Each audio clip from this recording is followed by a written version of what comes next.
Hey there and welcome back to another Avatar video. And today we're going to be delving back into the world and characters of Avatar The Last Airbender, but this time following their stories all the way up to the events of The Legend of Korra. Now, The Legend of Korra has always been a little bit divisive, sometimes for reasons that seem a little bit more reasonable, and some that are less so. And today, we're going to ignore the bad takes for this video that focus on the misogyny and bigotry towards LGBTQ+ people, and focus on the more reasonable criticisms I've seen leveled at the show. Story things, e.g., the exposition given during The Legend of Korra that bridges the gap between the two series, and indeed some of the events that actually take place within the series itself, kind of ruin some of the members of the original gang. And of course, this almost entirely refers to how some characters remember Aang, because of course he's dead by the time that we get to see him, and through how Toph interacts with the various characters around her, particularly her children. And I honestly don't know what I think about this whole issue, if I'm being honest. I quite frequently flip-flop on it, and I can't really make up my mind about it a lot of the time. And so, I suppose that's why I wanted to make this video in the first place, to really nail down what I think about this whole debate, and put the issue to bed once and for all, at least for me. And so with all that being said, let's jump into the video. So in the interest of making the most comprehensive response possible to the prompt, I suppose we should start off the video by taking a look at the more minor characters of the gang, at least in terms of their presence in The Legend of Korra, and their relevance to the issue in general, and let them serve as a sort of baseline for the discussion. So by far the least relevant member of the gang, both in The Last Airbender and then again in The Legend of Korra, is Suki. She has the least screen time and development in the original series, and joins the permanent roster last of all, even after Zuko. And then, she doesn't even really get a mention whatsoever in Legend of Korra, at least I can't think of one, which, that's fine to me. We only get a snapshot of the lives of the various different characters, and how often would their dead aunt warrant a mention during times of war and all of that? Well, I'd assume she's dead at least. So, there's no mention, no relevance, and honestly, no ruining of her character. She's just not here. So, we move on to Zuko. Okay. So, from what we know of Zuko, Legend of Korra and the comics that serve to continue The Last Airbender just really double down on Zuko being a Giga Chad and a great future ruler. He's the first major character to notice that the Fire Nation colonies, or at least the oldest ones along the coast nearest the Fire Nation, are now too culturally different to the Earth Kingdom to be safely integrated back in, and thus a different arrangement needs to be made. This, of course, in turn, leads to the development of Republic City, a hub of innovation and advancement, as well as the establishment of the United Republic of Nations, which was the first step to creating the world's first true democracy. So that's pretty good so far. He also clearly de-emphasized the Fire Nation's military and pulled them back from their imperial colonial creed, which you then see in his daughter's approach to getting involved in the world's military affairs. And then on top of that, unlike other Fire Lords who seemed content to die in office, he secures his succession, he rules for a fair while, and then he abdicates to his daughter, showing great foresight. Because now he's already left the throne. He can help his daughter during the early days of her rule and ensure her rise is not challenged by any would-be usurpers. And then on top of that, he spends his twilight years continuing to be a badass, flying around on his dragon, fighting terrorists, just being completely and utterly awesome. His arc would honestly be complete if it was revealed that in his retirement, he created a franchise of tea shops around the world, named it something like Uncle Iroh's Temple of Tea or something silly like that. And honestly, I need to see this. So yeah, nothing about Zuko's really been ruined at this stage of the game. He comes out of it looking great. So let's move on to Sokka. Not much to say about him really. He seemed to have some importance in Republic City and was probably important in the South Pole, but obviously the South did end up getting eaten culturally by the North anyway. I mean, for God's sake, they named the Northern Royal in Exile their chief when they finally get their own independence. Seriously? So did what, like Sokka have no descendants or anything like that? No Southerners could do the job? Wasn't it like a big plot point in the comics that the South wants its own identity? Their own self-determination? Why would they put this dude from the North in charge? Maybe in hindsight, Korra's mum would have been a good candidate for being Sokka's kid. I feel like that would have been a good reason for her husband to be named chief, despite all the Southern nationalism that we saw in the show. But anyway, I'm getting sidetracked. Back on topic. I feel like he was a pretty important character in the past, and you can see that. But since his death, he hasn't mattered. He was underutilized but not actively ruined. And honestly, same for Katara. I honestly feel like she was also underutilized, but at the same time, she seemed in touch with her family and loved by all. Can't go wrong with that.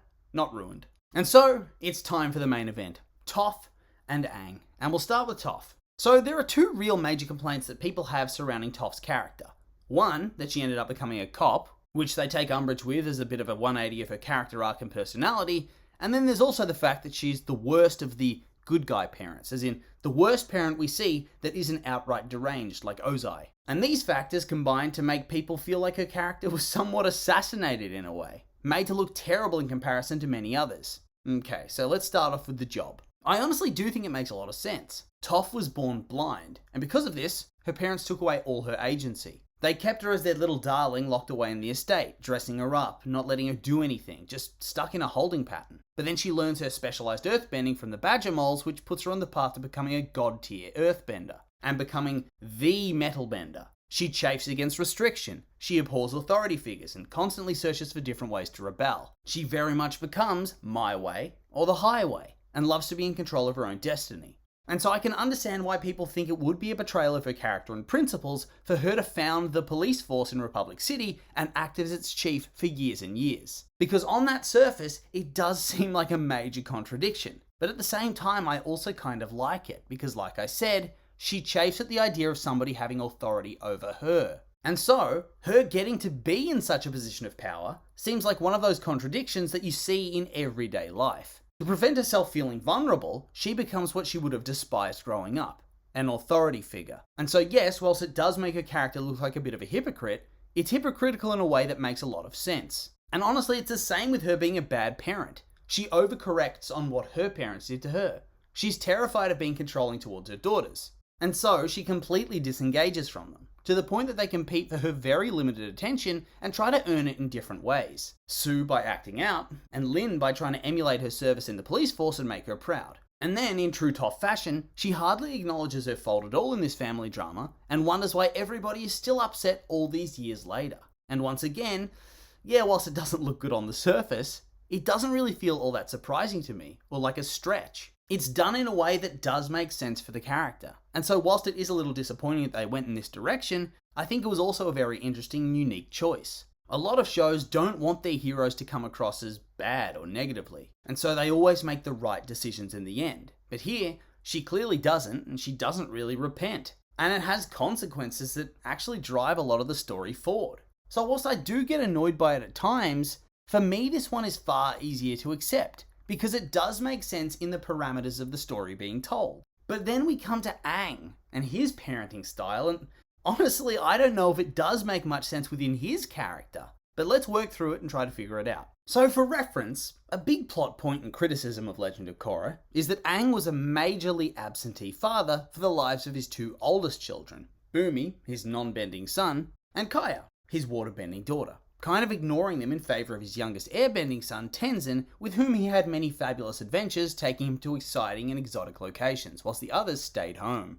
And yeah, I sometimes flip between thinking this is kind of good writing, showing he has flaws, and then also feeling like it's weird writing, and it does feel a bit out of character. And there are a few defences that people who like this plot point will use to refute those that don't, and I think most of them do make sense. I just don't think they're 100% watertight either. So the first one is the assertion that since Aang was raised as a monk, he wouldn't really know how to be a dad. That this isn't something that would come naturally to him, as it's something that's not seen as a cultural norm amongst his people. And honestly, I don't really know if we've seen enough of the air nomads to be certain of this, but I would kind of argue that it doesn't really hold up under scrutiny. Isn't the whole point of his character that Gyatso was way more invested in his life and upbringing than's normal? He spends heaps of time with him, he guides him, he nurtures him, he acts like his granddad, his own version of Uncle Iroh. Considering that old man's his major influence for his early life, wouldn't it make sense for him to be emulating this when parenting his own children? Plus, I mean, his culture dies out for him when he's like 12. He can change and adapt. He's the last of them.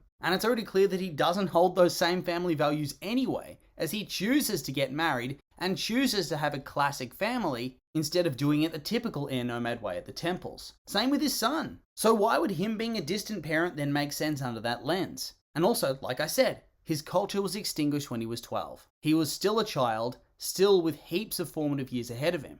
You're telling me he didn't absorb anything from seeing how Hakoda or Iroh interact with their children? I don't think so. So this is the part to me that beggars belief, that he'd somehow never absorb any of this, and somehow also forget that Gyatso raised him in a much more parental way than's normal for a monk. Plus, on top of that, he seemed to be the perfect dad to Tenzin. It just doesn't seem like it has anything to do with his upbringing. And then there's the defense that it makes sense that Aang would be more shut off from his kids due to his duties as the Avatar, and as the last Airbender. And thus, he felt like he needed to hyper-focus on Tenzin to make sure their culture didn't die out with him. And even then, that feels weirdly out of character in a couple of ways. Okay, just generally, I feel like it would make sense for Aang to be disappointed that his kids aren't airbenders at first, right? It's natural. But I feel like those feelings would be gone when they're small. I don't think they'd still linger into their older years. And on top of that, in his past, Aang had friends in every corner of the world. Bumi, Kuzon, Sokka, Suki, Zuko, Jet's gang, plenty of others, all different nations. Some can bend, some couldn't, and yet none of them could bend air. And yet, he was able to find value in their company and in their perspectives. But the way it's described in the show, at least by his children, is that he was unable to adequately get across to his own children that he valued them and wanted to spend time with them. Plus, didn't he build the Air Acolytes on his own? Why didn't he raise his children using some of these philosophies? Why wouldn't he teach them their culture still? By teaching the Air Acolytes, he shows that he was willing and able to teach them. But for some reason, he skimped out on this with his own kids except Tenzin. He didn't take them on grand adventures to show them the ways of the air nomad, even if they couldn't bend air. He just left them at home, even though he was completely willing to spread the air philosophy amongst the different nations to people who wanted to learn. And so based on what they say during the show, he just didn't want to for his older kids, even if they wanted to, because they didn't fit his mold. They outright tell us that he'd leave them behind so him and Tenzin could go have fun. And Tenzin even conforms to this viewpoint later and realizes his father wasn't perfect. And it's like, yeah, sure, he wasn't, but this portrayal just feels so alien to me. And it feels like it doesn't really make that much sense. If he had to have flaws, which he did, let's be real, every character's better with flaws, his flaw should have been indecision, an unwillingness to fight leading to issues. But this one ain't it. And it's also made even worse that he is a waterbender too, just like his daughter, and he couldn't engage? Like, what even is this? So yeah, I'm in two minds. On one hand, I think that Toph being a cop and less than an ideal parent is a natural development of her character that builds off her experiences in a realistic way. But for Aang, it honestly feels like a different character at times. That he becomes a parent that hyper-focuses on one kid and a workaholic that's always off doing Avatar things, especially when he used to take his friends, who were also kids at the time, along on his Avatar travels.